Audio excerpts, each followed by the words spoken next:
Hello and welcome to the new video. Today we're gonna take a look at the new top meta team for the Master League, and this is honestly a team that I would imagine is going to take over this league. We're going to have the elite of the Dialga, of course, very classic, but we're going to have as a face-up the Landorus theory now with the Sancia Storm, and also in the back we're going to have the Ho-Oh. Honestly, I kind of got to this team because I battled against this team and I lost against this team, and I was like, this team does make quite a lot of sense, and it's also kind of similar to what we had prior, but in a little bit better, I feel like, because Sancia Storm on the Landorus made this Pokemon so overpowered for the Master League that this team makes like so much sense to play.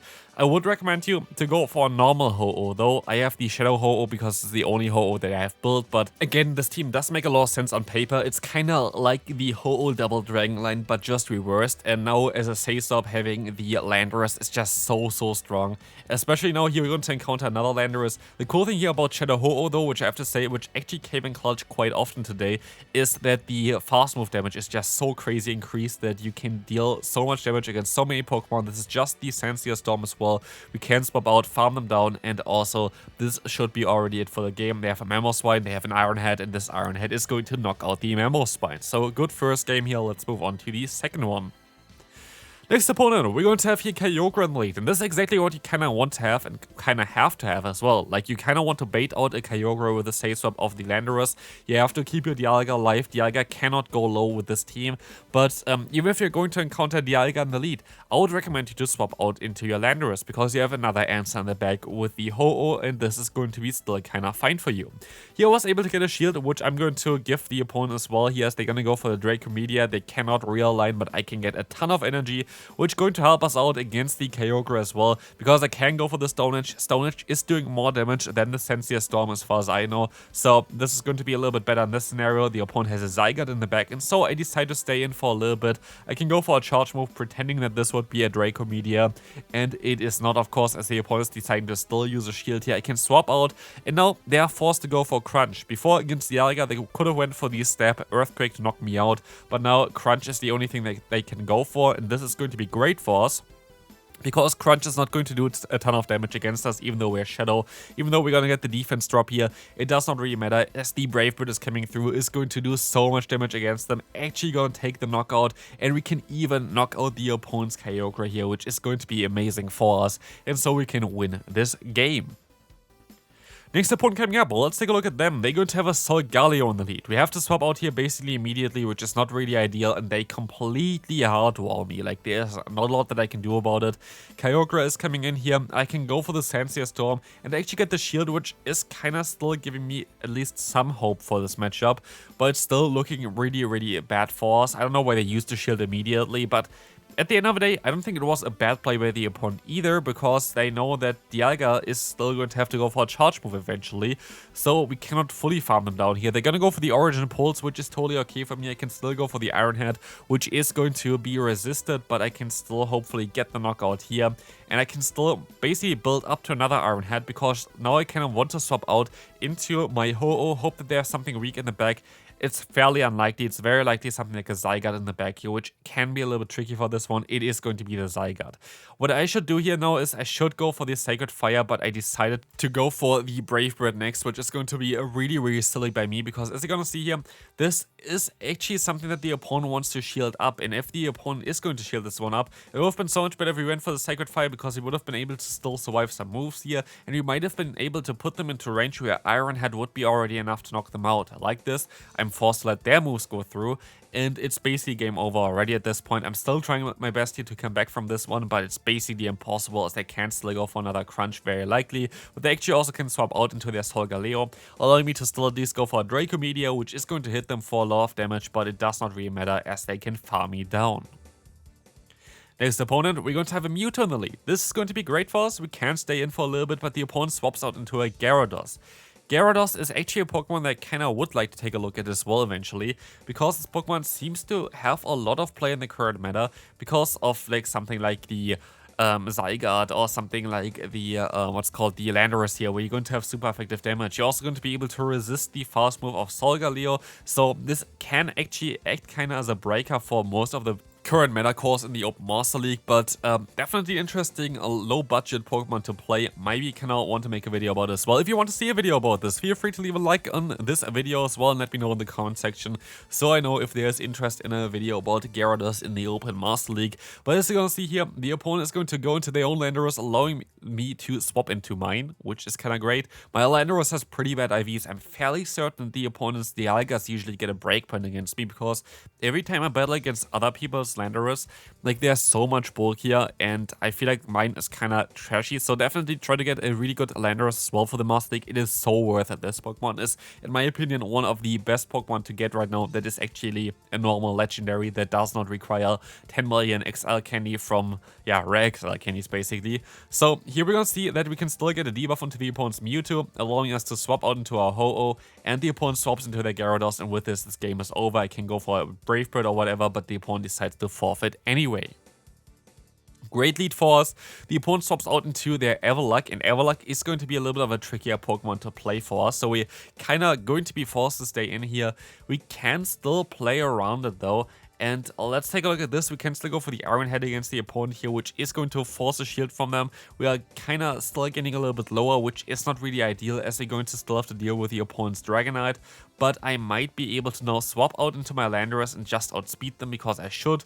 But I don't, and this is going to be a big issue, to be fair, like a very big issue, because now they would be able to actually realign if they wanted to and just use a shield here, and they're fairly likely going to do this. As we're going to see here, the opponent is going to use a shield, and they can realign by one fast move, which is really annoying and really awkward for us, because now I'm forced to go back into my Dialga. They are going into their Rhyperior, and I can go for a Brave Bird Dialga. Come on, Brave Bird coming through here, definitely. Totally not Draco Media, but I can at least get the knockout against them, and I can swap out into my Ho-Oh, which can go for the Brave Bird here. This is what I was wanting to say there anyway, because, yeah, I knew basically from this game, the backline is going to kind of have a little bit of an issue against our Ho-Oh, which is great, and the Shadow bonus is just coming in. Gonna get the knockout here, but also we can do so much damage with our fast move alone. They're forced to go for a charge move here, and we should be able to farm them all the way down with our Dialga, which is going to be a great matchup for us, and we can move on now. Let's see what they're gonna have. We're going to have a Kyogre in the lead. That's amazing for us. Of course, they're going to swap out eventually. Here, for example, is one of the reasons why I don't like Shadow Ho-Oh. Here, you could have just went for a charge move, went for like a Draco Media or something like this. Here we actually go for the Iron Head and get the shield still, which is kind of cool. But he could have just done a little bit more and then just swap out into the Ho-Oh and you would be fine. But like if you go into a Ho-Oh right now, like still the opponent would do so much damage against you because of the Shadow bonus, which is not really ideal. I would really not recommend you to build a Shadow Ho. Go for a normal one. It's way better in my opinion. But yeah, let's take a look here. We're gonna have the Stone Edge coming through against the opponent's Lugia. They're swapping out and they're going to reveal, of course, the Kyogre again, which is going to be great for us because we can go for the Sensia Storm, gonna get the debuff, but we can also go for another one and then align our Dialga. This means we can get a ton of energy against the opponent as well. Plus, we basically barely take any damage here. So you're going to have the Iron Head stored. They can go for a charge move. I don't really care, but they don't even do this, which is going to be even better for us. Let's see what's coming in. They still have a Lugia with like 1 HP in the back. We can go for the Iron Head against them, and if we can reach another one afterwards, we should be kind of fine just farming them down with our Shadow Ho-Oh because we can take a Wild Charge with that Pokemon. We can go for another Iron Head here, gonna be able to get the connect there as well. As you're gonna see the opponent going for some fast moves, we do so much damage already, and so they're gonna go for the Wild Charge, fine for me. They're gonna go for another Wild Charge here as well afterwards, which is kind of wild, so they can get the knockout. But I think we can just farm them down with our Dialga anyway. And let's take a look at this. Yes, this looks great. And we can win this game. Next opponent, horrific lead for us. You kind of want to stay in for a little bit and then try to swap onto the 5th fast move because they usually just go straight for the Sensia Storm, allowing us to catch on onto our own Landorus. The opponent has like such a great shiny Landorus here, like also the IVs are really good for this Pokemon. So definitely congrats on this Pokemon there. But you're going to see the Stone Edge coming through, doing a ton of damage. My Stone Edge is going to do a little bit less because, yeah, we are going to be debuffed already from the opponent. But they still decide to use a shield, which is going to be cool for me. But I decide to let this move go through, which might have been a mistake. Because they could have not farmed me down, which would have been better for me in general. Because now I'm forcing onto my Dialga. The opponent makes a great play here to swap into their own Dialga. But the cool thing here for the Ho-Oh is basically I should be able to still speed them no matter what they're going to go for, unless it's going to be the Iron Head and they don't go for the Iron Head. So this is going to force the knockout if they let this move go through and they decide to let this move go through, revealing the final Pokemon being a Palkia. So the things that's kind of going for me is that I'm going to have a 2-shield advantage now at this point. The things that are not going for me is that the opponent's secondary Pokemon there, the Landorus, is still going to have a lot of health. I'm kind of low. And the opponent has a very spammy charge move here with the Awkward Tail. So let's see how this is going to go. We are not going to be able to reach an Iron Head in time. And so, sadly, we're going to get debuffed. But also, we are going to be in a kind of way there where we have to go for a charge move, which is a little bit annoying. Because now, it really depends. If we can farm down the Palkia in time, we cannot. And the opponent just played with me anyway, because this is a Draco Meteor. And so, this is going to be a good game. Second to last battle for today, we're going to have the Mewtwo in the lead, which is going to be a neutral matchup again. You kind of want to stay in for a little bit. If they want to try to go for something like the Focus Blast, you could decide to catch it onto your Landorus if you really wanted to. Like, you still kind of have to keep your Dialga alive, because for something like a Kyogre, it might be a little bit awkward if you don't have this Pokemon anymore. So we decide to swap out here, and they're going to have a Palkia in the back. And here's the great thing about the Sandsear Storm variant of the Landorus. This Pokemon now has a fast charge move, basically, that debuffs the opponent's attack, which gives you more bulk, which is always an issue for Landorus, but also it's going to have no drawback, which before we only had basically the superpower, which is a little bit annoying.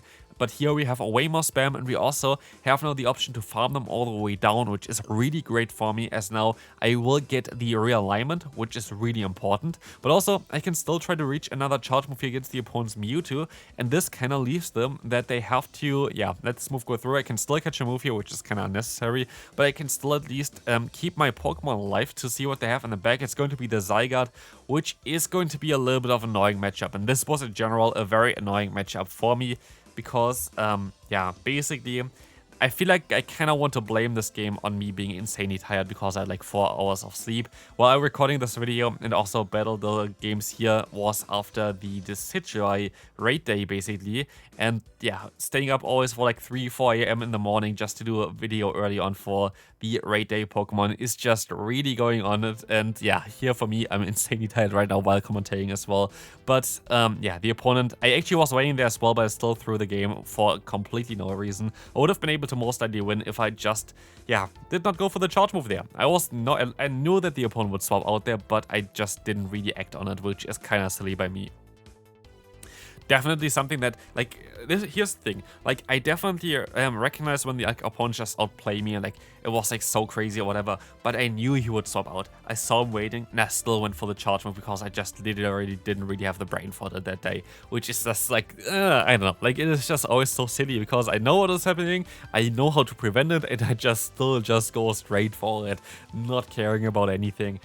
I don't know. But yeah, we're going to see here the Lugia, which is going to be great farm for Dialga, which is going to be great, as we can, of course, 1 HP again. We can take a move here, which is going to be luckily just a Sky Attack, but still kind of annoying to deal with. We're going to see the Landorus coming in. At least we can go for the Iron Head and force most likely a shield from the opponent. And it's going to be the shield here. Can we still go for a charge move? We cannot, as the opponent is going to go for their Sandsear Storm.